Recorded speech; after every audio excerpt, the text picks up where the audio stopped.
Good evening. Thank you for taking the time to attend, and thank you to the sponsors of this event.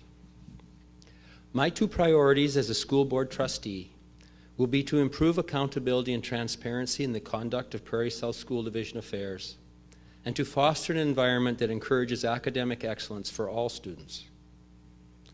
Candidates for public office calling for increased accountability and transparency run the risk of being cliché.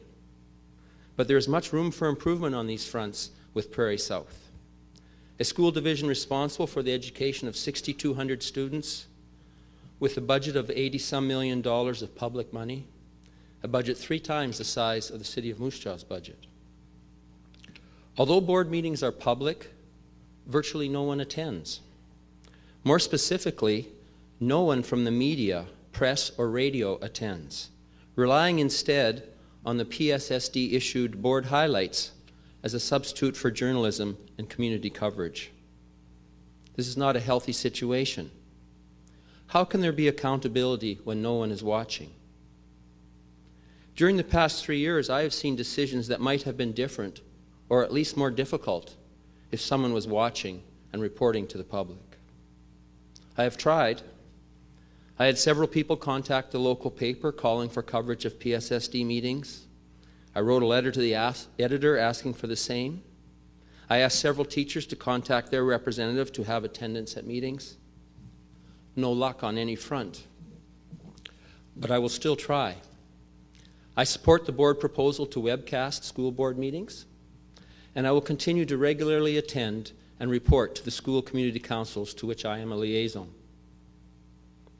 The call for an environment that encourages academic excellence for all students can also be cliché unless action is taken. To further this, I support reallocating funds from the Central Board office to the classroom, with the particular goal of improving mathematics and writing skills for all students. The modern global economy, and in particular the career opportunities in our region, pay a hefty premium for those with strong math skills. More math teachers, smaller class sizes, more resources for assisting students having difficulty with math, and having resources to challenge those gifted in the area would be a good start. Serving as a school trustee is a privilege and a challenge and carries much responsibility. On October 24th, I ask for your support to continue as a Prairie South School trustee. Thank you. Thank you. I'd like to touch on 3 things. First, with respect to the chair and vice chair of the school board, one rural, one urban. I know traditionally it was that, but I'd like to point out that tonight we have in the audience the chair of the Prairie South School Division. Maybe she could stand up, Ms. Colleen Christopherson-Cote. And with her is the vice chair, Mr. Sean Davidson. And although neither one is from the city, the rural-urban thing isn't in play, but there is a male-female thing in play, and I think that they were duly elected by the board.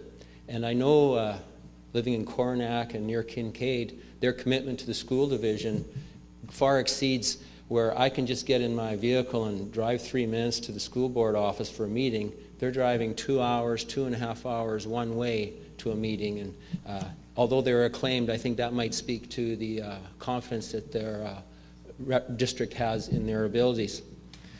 This morning, the Saskatoon Star-Phoenix online newspaper, the headline was Saskatoon Public Schools Grow by 720 Students. The Moose Jaw headline would be Prairie South, for the 7th consecutive year, has an enrollment decline of 47 full-time equivalent students. Saskatoon has 10 MLAs. We have 2. Saskatoon is pressuring the government for a significant increase in their funding. I'm amazed that we've maintained our level of funding given our enrollments. There will be serious pressure on the education system in the coming years.